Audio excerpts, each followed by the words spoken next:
Hello, everybody. I'm Dr. Rob Palumbo from OAA Orthopedic Specialists and the OAA Sports Medicine Foundation. And today we're going to talk about a little bit about about running medicine. But because I know very little about it personally, I thought I'd bring in some experts. And two of my partners are here, Dr. Laura Dunne with the hat on, and Dr. Jill Crosson, who is in the passenger seat, I'm sure, driving in her car, and a special guest, Dr. Jason Matuszak, who has a great last name for many reasons, but so do you go by twos? Yeah, yes, yeah, that's true. He was actually the reference I think everybody would pick up on is that it was John Matuszak was a football player, and about a fourth cousin, so not close enough to have borrowed money while he was still alive, God rest his soul. But gives you the street cred. Yeah. So, and Jason, you have a practice in New York. You're also a sports medicine specialist, primary care sports medicine specialist, I know, with a lot of experience. So I just, so really what I wanted to talk about is all you guys last weekend participated in the Disney events. When I was down there and when I was practicing down in Disney, it was one event. I was at the first 6 inaugural Disney marathons when I worked down in Florida, but I wasn't running. I could assure you that. I was in the orthopedic tent, taking care of people that were running. So, but I just wanted to let you guys talk about your experiences. It's been, it's crazy to me, especially how you guys run so many events. So I want to start with Jill, because Jill, you ran the half, yes. Right? Yes, sir. So have you run any marathons yet? I've run 3 marathons, yes. Okay, so you've run 3 marathons. So you did the half marathon at Disney. Yeah, I'm not as crazy as these guys. No, that's why I'm starting with you. I'm going to build up. So what was it like? What was your experience? How was it? It was beautiful. I mean, the weather was great. You couldn't ask for better weather. It was like 50 degrees. You saw the sun come up.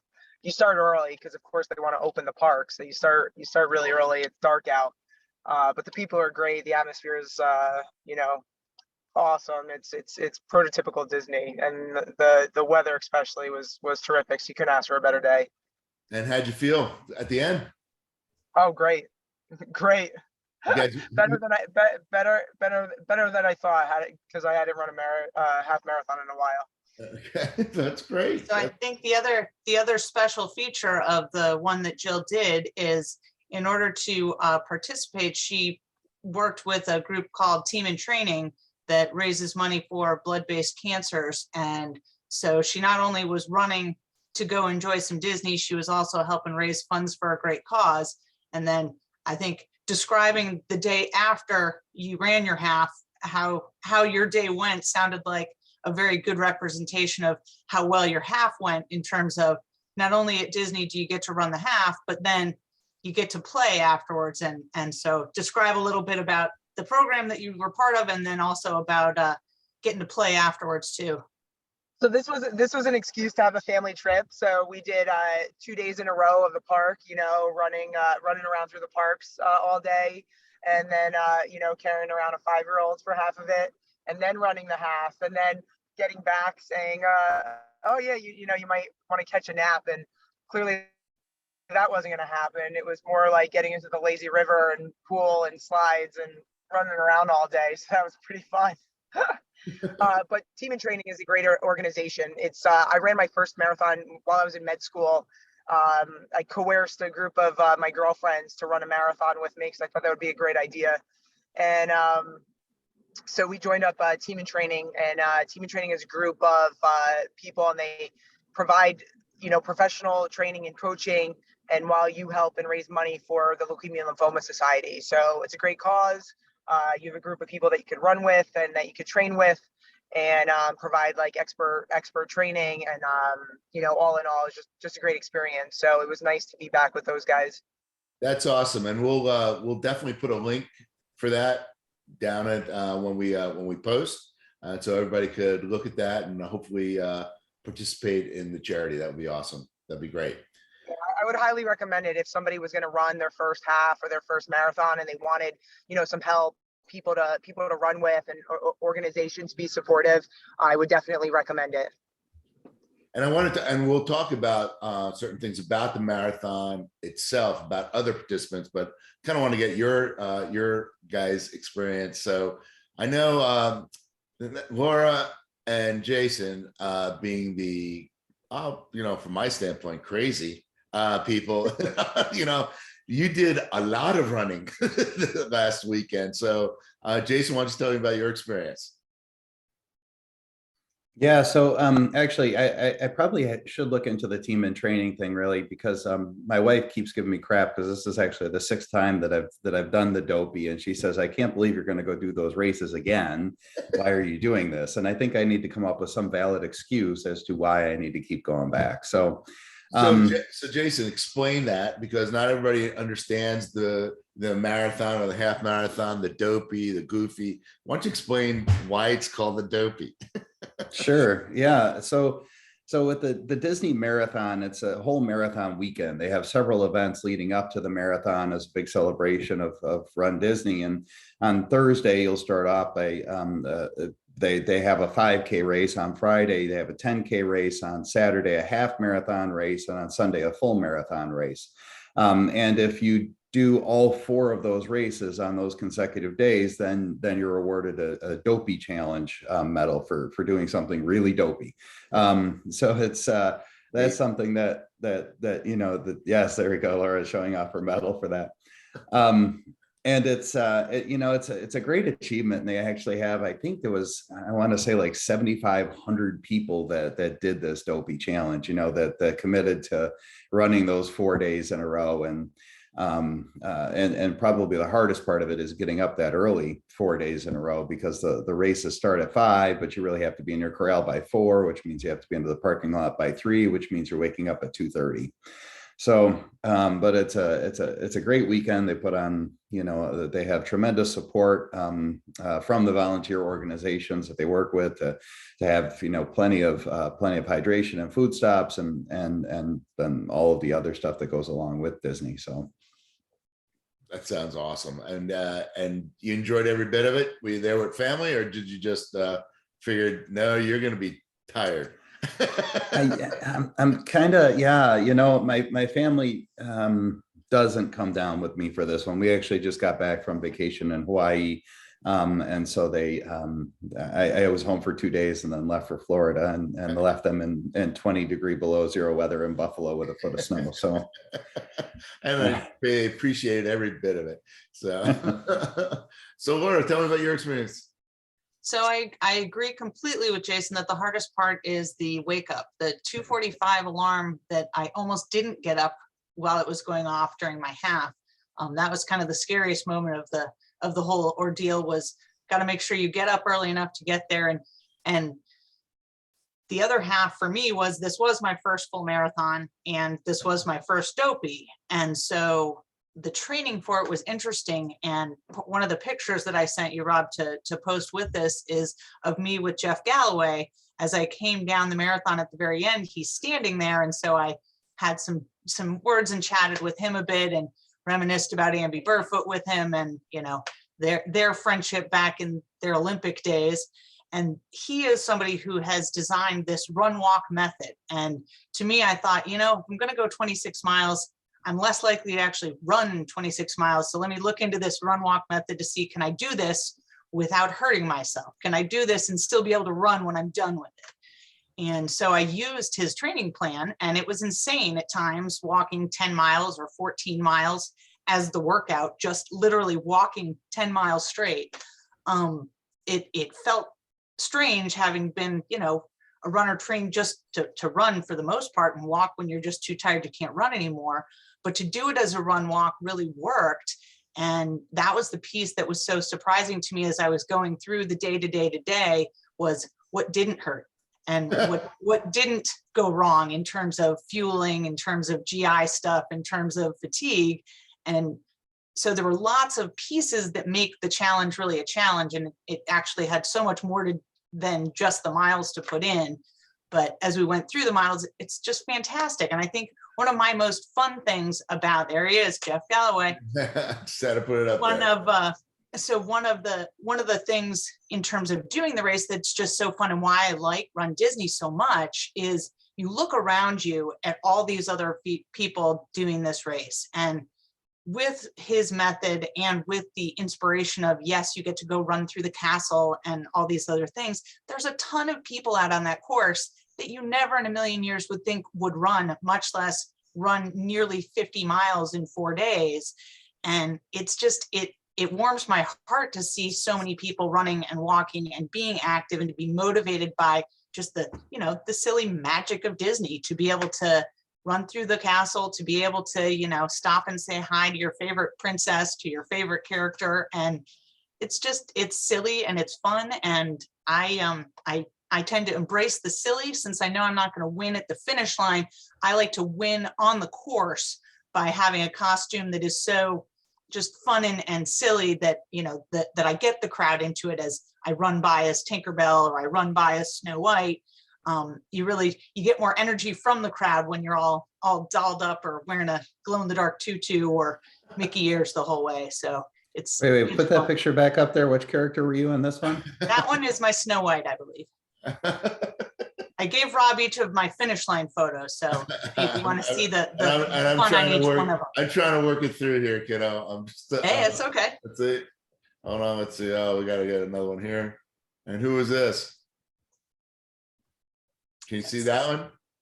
No, How about now? there we go. Now we're sharing. That would be inspired by the Minnie Mouse of the 50th anniversary. Uh-huh. My middle child helped me make this skirt, and it's actually a bustle, but you know, you spin it around for the photos so that you see all this goodness, and spin it back around for the running, so that it's not getting in your way. You know, costuming is not just about how it looks, but it's also very clearly about how it functions. I learned that in my first Run Disney race, in terms of you do not want a tulle tutu that's going to go between your legs as you're running, because that's really not a good plan. So having more of a bustle works better. But yes, that one was Minnie Mouse, and the ears made it the whole half marathon. So I was very pleased with the logistics of that costume, and with the assistance I had in creating it. Well, that was really neat. That was really neat. So I want to talk about, You know, a little, wait, I oh, want to sorry. wait. Can we say no? I do. I got to get a big kick out of the people that do dress up in full costume, because I think it's incredibly challenging to do these races. And then you add the complexity of the costuming and how much. I mean, my favorite was, there was a guy that was dressed in full Captain Jack Sparrow, like pirate Yes. regalia. And he ran like with the mannerisms of Jack Sparrow, like the whole race, with his like hands up like this. And you're just like, and he kept in character, quote unquote, for 26.2 miles. And he passed me and left me in the dust. And I'm like, oh my God, I just have so much respect for all of that.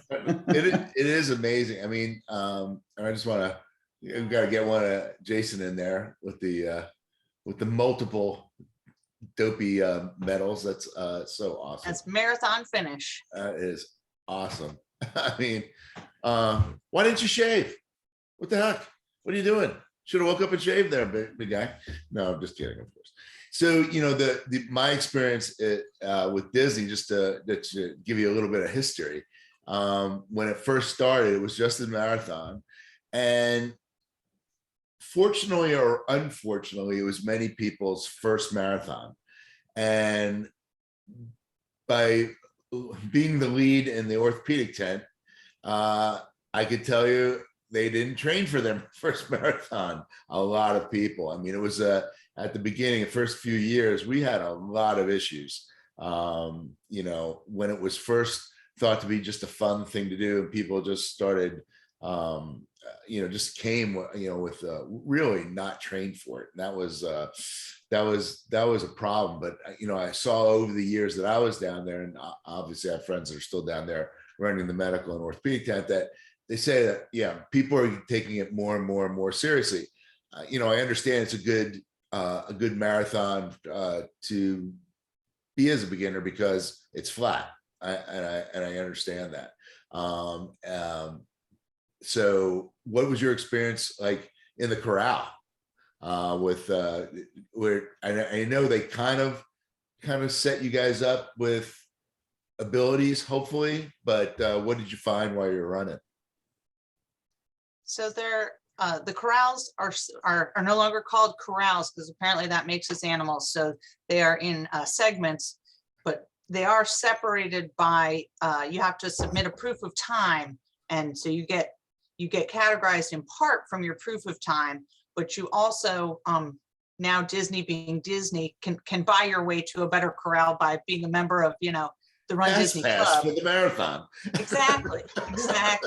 Which is crucial if you want to stop for all the characters, because that takes time to wait in line to see the character. So where you start will affect how big those lines are by the time you get to them. So it's a factor. But to me, I think this was also an interesting set of races to be a part of because of the Omicron variant of COVID-19 going nuts. So here we are with, thousands of people from all over the country and sometimes the world all together in these spaces. They did a very nice job of slowing down the groups that were being released so that there were more groups released at a time so that each group could spread out a little bit more easily as they started the race. Yeah. Whereas in prior Disney ones, when you'd start, it was your whole corral would start and you could be, shoulder to shoulder for 2 or 3 miles because of how it was set. So this way they tried to space it a little bit. I think it worked for the most part from where I was starting from. I'm not sure if it worked as well from perhaps where the 4th or 5th groups of people were starting from, but I'm hopeful. I thought that it was an interesting experience and that they did a nice job of trying to create a little bit more space for all of us. And that was a good thing. That sounds great. That sounds great. So, now let's go to the doctor part. Okay. I think Jason had something to add. Oh, I'm sorry, Jason, go ahead.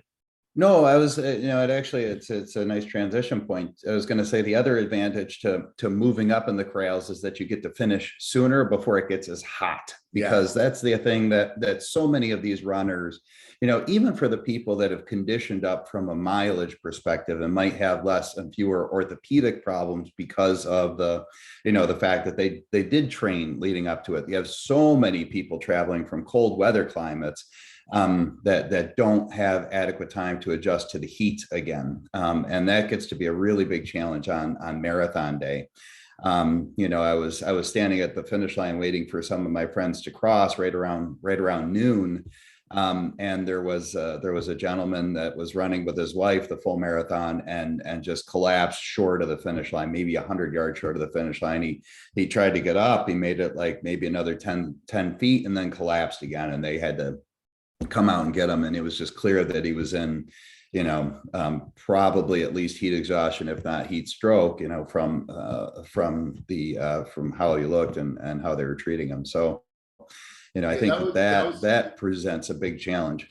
And you never know. I mean, Christmas time and this time in Florida, having lived down there, could be 40 degrees and it could be 80 degrees and it could be 80 degrees early. So that was always, the amount of IVs we went through. I could, I remember, doing IVs in the orthopedic tent and the medical tent was huge.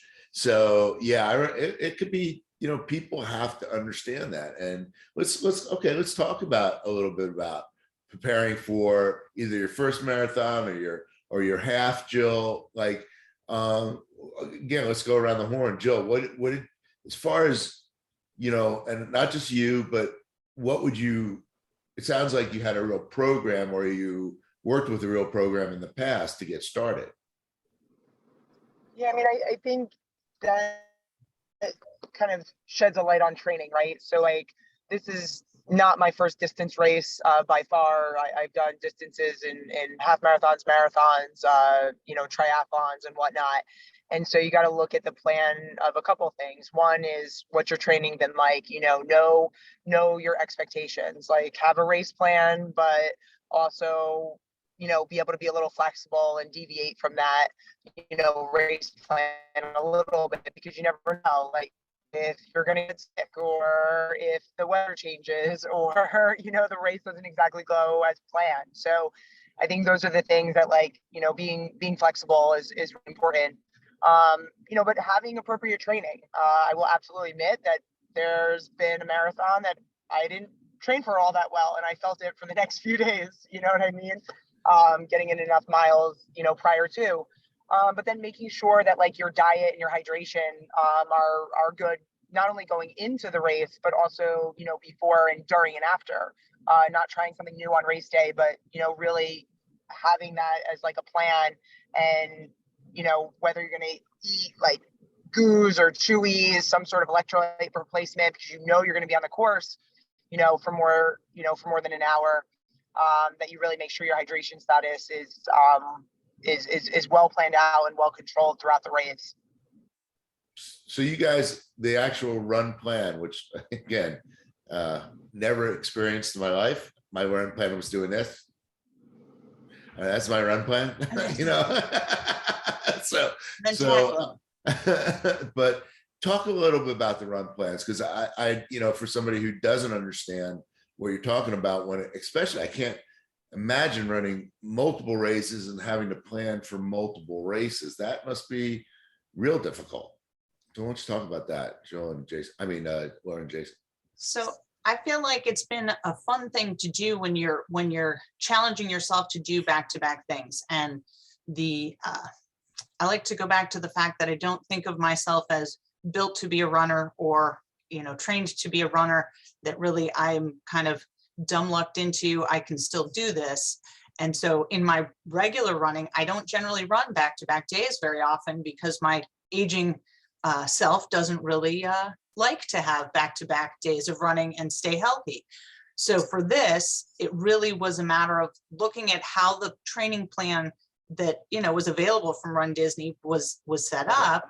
And so it functionally started from, it's 2 days a week running a set time, like 45 minutes of running, and then 2 days a week of this is the mileage and this is the mileage. And every other weekend there'd be some back-to-back things. And then as you got closer to the actual event, the training plan would have a sequence where you would be running Thursday, Friday, Saturday, Sunday. Some of that would end up being just a walk segment, but sometimes crazy long walks. And some of it would be a run segment that they suggested you walk for 4 miles and then run for 12. So things like that, where the plan actually incorporated doing some gradual back-to-back days, and then giving you 1 to 2 weeks in between those longer segments to kind of recover from that, and then build back up to that, so that your body got used to doing that back-to-back. But for me, I also find it was a way to figure out where you needed your recovery and how you needed your recovery. So after my longer runs, I like a jacuzzi tub that, pummels my muscles, and I can sit and stretch in the water and do some really good things with that. And then on my shorter run days, doing some yoga afterwards to kind of reset where everything is and keep everything moving normally. Those things help me to do the back-to-back. And I think without those things, you can get away with it if you're 20 or 25, but when you're pushing 50, you need a little bit different balance, unless you're really one of those just genetically magic people that can do that sort of thing. And I am not. And so, yeah, it really, the training mileage wise was important that way. And then I want to get to talking about the training gut wise and fuel wise after we're done talking just mileage wise. Jason, what's your experience been in terms of getting the back-to-back, or helping other people do the back-to-back without doing themselves in? Yeah, so because we do the sports medicine as a clinical practice, actually, I was never, like you, Laura, I was never really a runner. I had dabbled a little bit here and there with running, but at some point I figured I was taking care of a lot of runners and I needed to get a little bit more credibility. with the running community. And so I started to do some races, and I started with the 5Ks and the 8Ks and things like that. And then at some point I just said, you know, if I make it to the end of my life, or sitting on my deathbed type of thing, will I regret having not done a marathon? And why don't I try it now while my body still kind of holds up? So, you know, I kind of came at the approach of doing a marathon and then staying with them to kind of do it as a fitness thing. I actually hate running. I actually really detest it. And I keep, you know, like thinking the whole race about like, how soon is this going to be over? But anyways, when I do my training, I've tried like a lot of different training programs leading up to it, because I want to kind of know what my runners are doing, you know. So I've done some that are higher volume trainings. I've done some that are fewer days training. I did the Jeff Galloway training, which is excellent. Even if you don't want to do the run walk method, just using the mileage and things like that from his training program is an excellent program, and it's freely available. And so I think that's really great. But taking some of the philosophy from that, you know, leading up to my first Dopey, I tried to schedule things like back-to-back half marathons on 2 days of a weekend. So it'd be like a Saturday and Sunday, and I tried to get, you know, both of those races in, and I tried to be within a few minutes of each other on my 2 times. So I tried to get myself ready in order to be able to perform on a back-to-back days like that. And what would it take from a recovery perspective in order to get back out there and do it again? So the other thing that kind of happened, I guess, at the beginning of COVID was that because we weren't going to the gym anymore, I felt the need to continue to exercise every day. And so I switched over to running pretty much every day. And I do that for fitness, but also to make sure that I can still breathe and that I haven't actually contracted COVID yet. And so that running every day, I think it's helped my endurance over going multiple days in a row. But actually it's funny because my times have gotten slower. So apparently I still haven't figured it quite out yet. So let's talk a little bit about, you know, the person that really wants to build up to this. I mean, I didn't realize Disney actually put out, you know, running programs. That's actually, you know, phenomenal. Do you guys know who helped design that? I mean, was there? It's Jeff Galloway. Oh, it is. So Jeff Galloway is the one who helped build the programs to begin with. And really, when you look at them, they're very straightforward and simple. And whether you're looking at the, you know, beginner plan or the intermediate or the advanced plan, they have those different plans. It really all has the same concept of build on a base and then increase in the miles, a little bit of rest, increase in the miles, a little bit of rest, and just kind of staggering as it goes. And in general, I mean, we all know there's the 10% rule. So if you have 10 miles this week, you shouldn't increase by more than a mile for next week. Well, when you start at those low numbers, it's hard to use the 10% rule and feel like you're getting anywhere ever, but it's a general good guideline of kind of get yourself running to a mid-level of, you know, anywhere from 15 to 25 miles in a week. And then from there, you can adjust up by 10% each week. And really, it works. It keeps you from getting injured. If you're advancing that too fast, you almost always get injured. And the piece that some people don't take into account, that I think as sports docs, I have an easier time taking it into account, is what else are you doing so that it's not just looking at, okay, how many miles am I increasing? When you go down to Disney, how many miles do you walk? So it's not just about being able to do 50 miles on the course. It's about the 2 miles it took us to get to and from the finish line and start line on at least 2 of the days. It's also about the 4 to 10 miles that the average person walks in Disney every day that they're there. And so it's looking at what's your day to day. So am I a nurse? Am I working on the floors? Am I walking, you know, on concrete floors all day long for my 12-hour shifts? Is that the day I want to do my long distance training? No. Is that something that I need to take into account to recover from for when I'm running?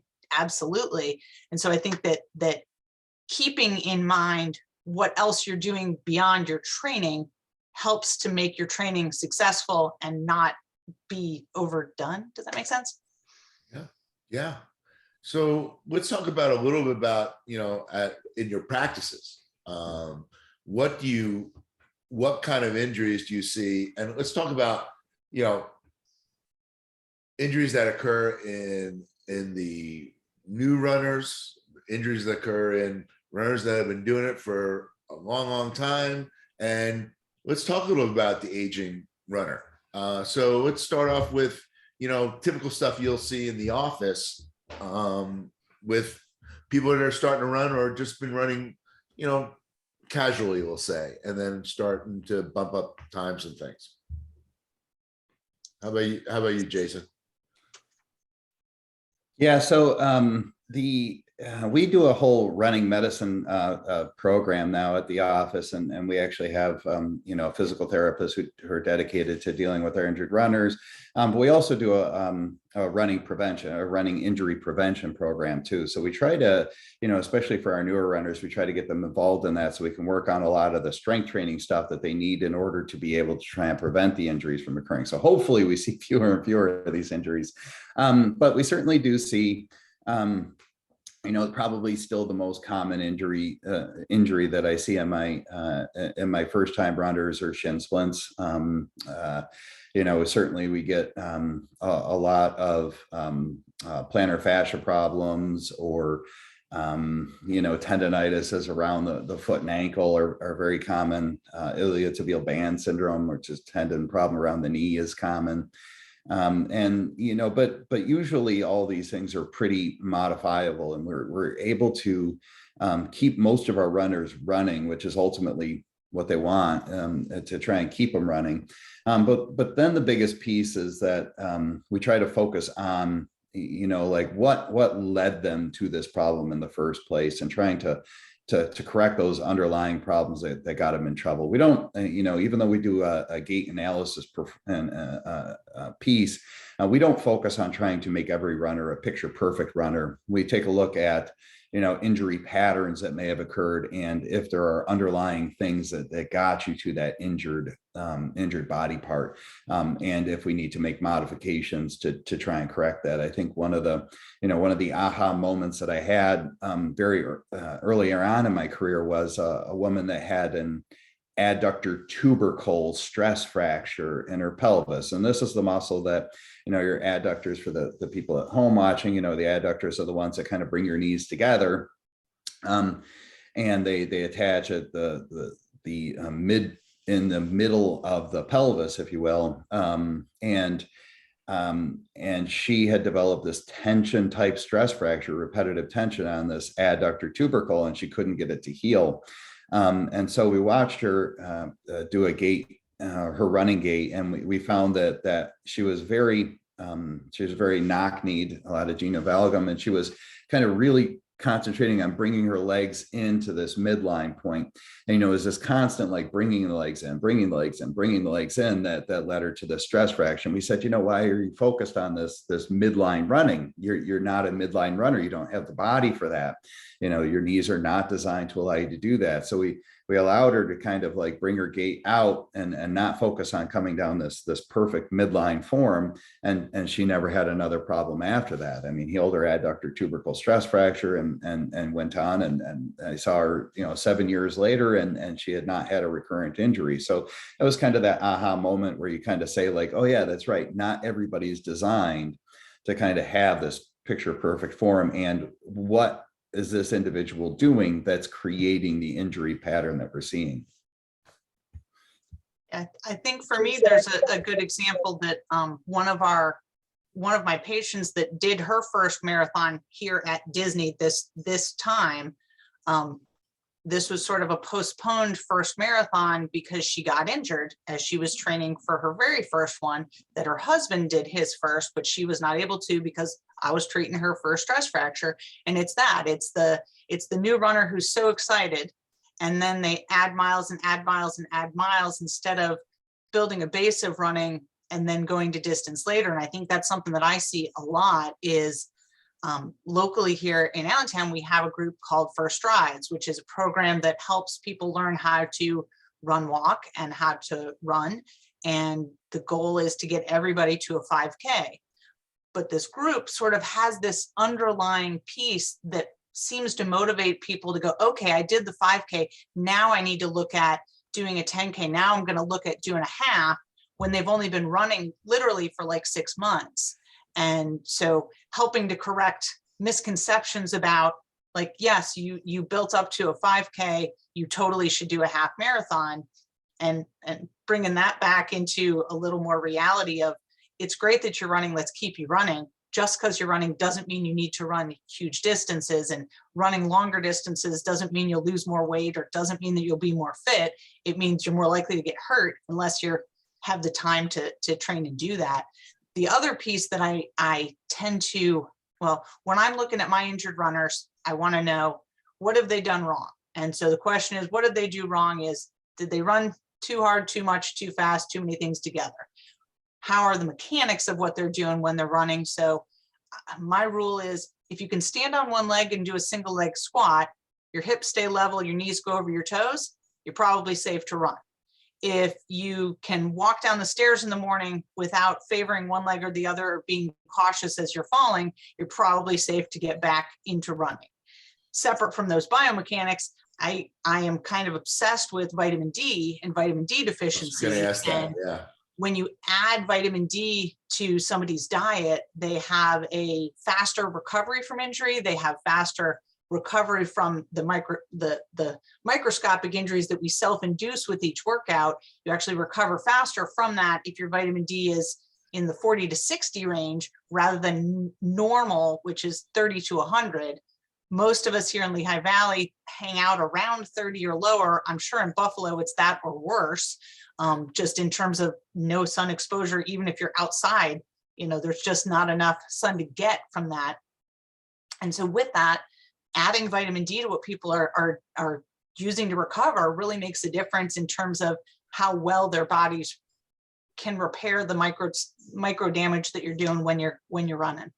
And for one of the things I see with the vitamin D deficiencies is, because we're smarter about, even in the summer, because we're smarter about sunblocks and covering up and all that kind of stuff, which is wonderful because we want to prevent skin cancers.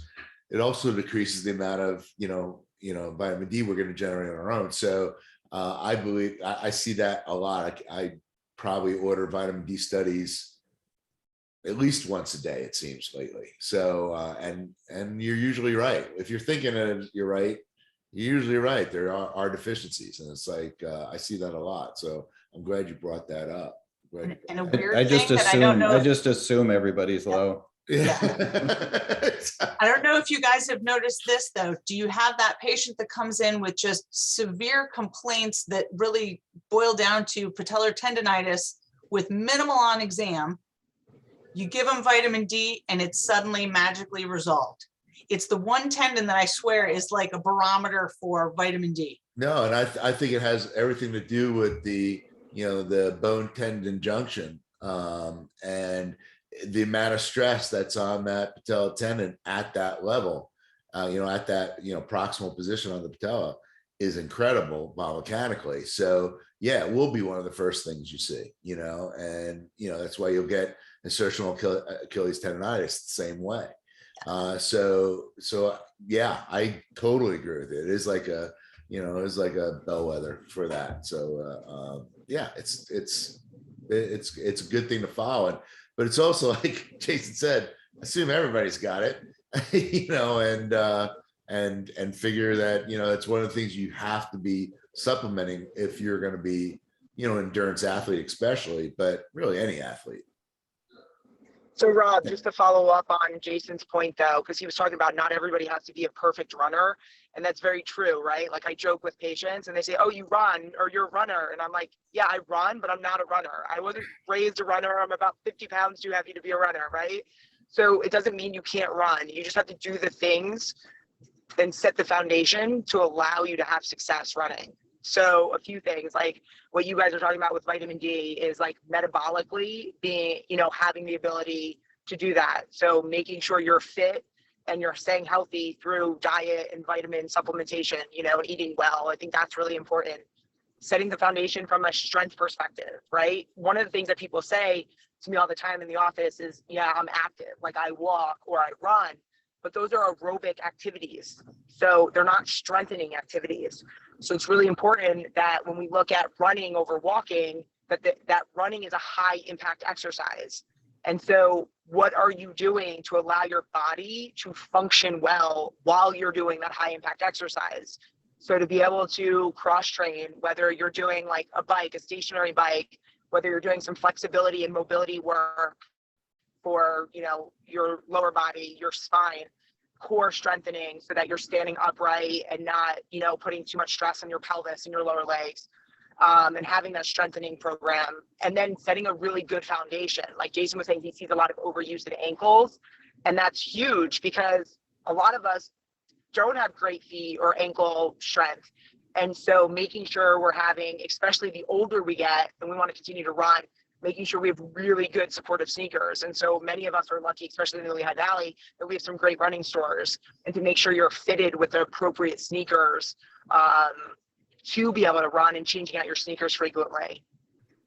But like, and what I tell my runners and everybody, really, you got to think about it in two ways. It's not just the impact, okay? It's not just the impact.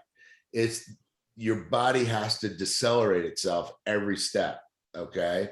So if you're not training yourself to basically brace your body as it's moving forward, in other words, when you land from you know, in stride, you are using your quads to slow you and control yourself down. That's why there's so much stress on the patellar tendon. That's why I say, you know, you can't just run. You know, you can't just run. You have to do some lifting, some,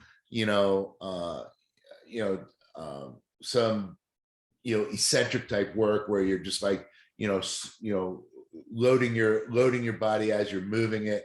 And that's really important, I see. And I see that for any sport really, but in running, it's not something that's thought about. People think, oh, I'm going to run, so I'll just run. And they don't cross train. They don't do any, that maybe they'll stretch, but they don't do any muscle training, any weightlifting. And it could be as simple, it could be simple stuff. It doesn't have to be, go to CrossFit and work out and then run. In fact, that would be really bad. But Well, the balance of when to do it and how to do it, I think, is important as well. I think Right. that the point being of talking to folks about doing some simple strength training stuff, but making sure that, for me, I like to explain to the patients, you don't want to do your strength training and then run, because now I've fatigued the muscles that are supposed to protect me. You can run and then do your strength training, or you can do your strength training on days that you're not running, but it makes a difference. But it doesn't have to be CrossFit. It doesn't have to be heavy weights and lunges. It really can be yoga, can be your strength training, and body control and that strength and that controlled motion and controlled balance and core are the critical aspects, not, okay, I got to get buff and I got to get really strong to do this. Like, nope, you need to be able to control your own body weight. And when you can control your own body weight, you can be safe to run. And then, I know we're probably coming up on time in terms of, I could talk about running all morning long, but two other pieces I wanted to just make sure we just touch base barely on is sleep. And I think that sleep gets really disrupted with running. And the longer that you run, your body's achy after you do it. And so even when you sleep after you run, sometimes you don't sleep well. And when that's the factor, you need to look at what you're doing in terms of your recovery, because if you're not getting 7.5 hours or more of sleep, your incidence of injury is 2 times higher. So when we think about training for this Dopey, How many nights, Laura? what? 7 hours and how many nights? Yeah, 7.5. One night or a few? Every single one. So like for those races, I'm not sure I qualified without a bunch of naps like here and there, but in terms of the training, that sleep really was critical in terms of being able to stay healthy through the training cycle to even get there in the end. And Jason, I don't know if you talk to your patients about sleep much, or if you, when you're trying to dig through these, why is this happening over and over? I find in my teenagers, that's probably where I go to the most in terms of their own stress management and their own sleep schedule of, okay, we're only going to be able to get you healthy if we can actually get you on a sleep schedule that gets you sleep. Yeah, I don't know what you're talking about. Everybody in Buffalo gets perfect sleep every night, especially after the It's Bills called win last night. hibernation. Yeah, that's it. So, No, but I do think that there's a lot, and I think the wearable technology right now is really good too, because it's, you know, I mean, like for instance, every day I can wake up and see what my resting heart rate was overnight. And I think that that's a really helpful thing in terms of trying to figure out, you know, where I am in terms of our two nervous systems, you know, our sympathetic versus parasympathetic nervous systems. And then they get out of balance, and you'll see that resting heart rate starting to drift up. And that's an indicator for us that we've got something like a sleep deficiency that's creating some of those stressors on our body. So, you know, I think that those are really impactful and really helpful in my practice when I talk to people about things like sleep in their training. You know, are they using a wearable that we can actually look at some of this data? So, but you know, before we left, there was one other thing that we had talked a little bit about, and I wanted to go back to.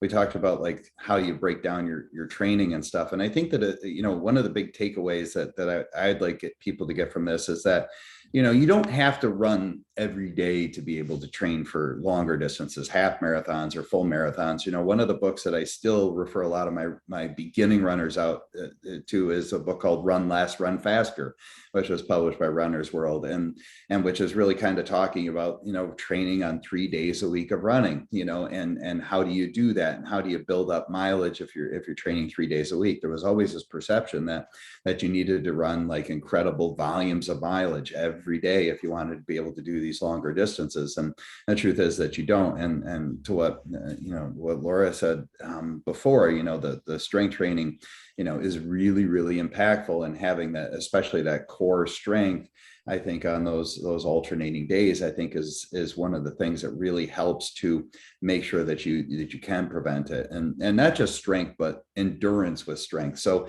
you know, I love that you have them do the single leg squat and being able to see if they can maintain their form. I think one of my favorite exercises that I tell my patients to do is that they should be able to do 100 of those on each leg each day, you know, and because that's really the same motion that your body's going through every minute of running is like 90 of those on each side. So, you know, if they can't do I say 100, in front of a mirror yeah. is how I make say sure that, that so that you can see make what sure your the body's form. actually doing, because you could Yeah, pop out 100 of those and be in big trouble, but in front of that mirror so you can see what's going on. I love it. Well, my Yeah. favorite thing to do is, especially for the kids, is, you know, tell them when their parents are in the room, hey, you know what? You could play as many video games as you want, as long as you're doing it on one leg. And and then I'll add a balance pad to it. And so kids look at me like they're very ambivalent. They don't know if they'll be happy or really mad at me. So but I just find it, you know, it's so important in everything we do is the proprioception and balance, and that, you know, I just see that as very important, very important. So we're rounding up. Is there any points you guys wanted to make, you know, to runners out there, or people that are interested in running, or anything else, foundations you work with, books to read, wearables to get? I'm happy to we could absolutely put this in the description when we release this. So anything you want to add while we're still here? I think Disney this is a great podcast first is, race for people. go ahead. Say it Go again. ahead, Jill. No, I was saying Disney is a great first race for people. Like, the way I look at it is I never run a race where I train. So I don't want to run a race at home. I train there. I run those streets and the roads all the time. So I want to go somewhere. I want to see a different place. I want to be able to, you know, run through the different streets and areas that I haven't been to before. So you look at it as, you know, go somewhere where you want to, you know, experience that new area, new environment. Yep. And I think that the Run Disney experience is a great first run, because it really opens your eyes to the fact that everyone can be a runner, and that running can be defined a lot of different ways, and that it should be fun. It's not about getting to the finish line first. It's about enjoying the experience and about being able to move more and be healthier. And I think that Disney does that better than a lot of races do in the what's the real motivator behind being part of the races. When it comes to the wearables, I honestly, I think that the data that's out there shows that they really are very helpful. I think the one that according to the studies that I've seen is the most accurate is the Apple Watch, you know, in terms of the correlation with heart rates that are measured on EKGs or things like that. So, you know, that's the one that I use when I'm doing my training. And it just really helps in so many different ways. Like I said, not only is my training, and not only am I watching my training and seeing how I'm performing and seeing my heart rate in real time, but I'm also seeing my recovery, and I'm also seeing all the extra load that I'm putting on my body over the course of several days when I'm going around the parks or things like that too, in addition to the running. So, you know, I think that technology has really kind of helped us. It was, you know, people were always able to run without technology. I mean, you know, but a lot of people really kept very diligent records on their own of what they were doing for training volumes and the recovery and things like that. This kind of automates it and allows us to work smarter through our training and be more present with our workouts in terms of feeling, you know, seeing a correlation with how our body is feeling to us. So, and I guess the last caveat I put out there is that, you know, don't use this training as a weight loss program, because, you know, it's to be limiting your caloric intake and nutritional intake while you're trying to train for this is just a recipe for disaster. So I think good nutrition is absolutely key, but it has to be, you know, restorative nutrition. You know, it can't be something that you're really restricting, because that we see a lot turns into a disaster. And I think you would all agree with that. Well, and I also think to that same degree, just because you run doesn't mean that you get to eat any and everything. And I think that that's an error that all of us have made as well. Is, well, I just ran 13 miles, so I can have all of the ice cream. So no, I can have ice cream, just not all of the ice cream. And so I think making sure that that reality check is also present. But as you said, refueling intelligently is the smart thing to do, but making sure that you do put some protein in your body within that first half hour after a long, hard workout makes a huge difference. It takes 2 days to recover that. If you don't do it right away, you do it right away and your body's like, okay, cool, let's do this again. It's a beautiful thing. Boy, you almost had me convinced to be a runner until that last statement, Laura. I mean, that Well, beer is a good recovery drink. Does that help? Okay, that's better. Okay, all right, now we're talking. Okay, so it is. It's been proven. Well, that's great, because, you know, it's funny because every race that I had ever started doing here in Buffalo, there was always beer at the end. I mean, like, that was great. You'd finish and there'd be like a beer waiting for you. It was, you know, I mean, like, nice. And then I went to like the city next door, Rochester, and I ran the race, and I said, where's the beer? And they said to me, why would you drink beer after running a race? You just did something incredibly healthy. You know? Like, you just did something incredibly healthy. Why would you ruin it by drinking a beer? I'm like, why would I do something incredibly healthy unless there was a beer at the end? oh my gosh, Different mentality. I mean, you Yeah, probably run right pineapple past the cider Genesee. is a Run Disney tradition. Pineapple cider, it's the only way to go. There you go. Well, listen, guys, I appreciate you getting together today. I think this was very informative. Jason, great to meet you. Hopefully I'll see you again in the future. Laura and Jill, thanks so much. It's always great and a pleasure, and we'll be doing this a lot more. So if anybody has any questions about this, you can put it in the discussion or comments section afterwards, and we'll try to respond to all your questions or comments. And everybody have a great day. Thanks, guys. Thanks for making this possible. Appreciate it. Thanks, Jason, for joining us. All right. Thanks for having me. All right, take care. Bye-bye.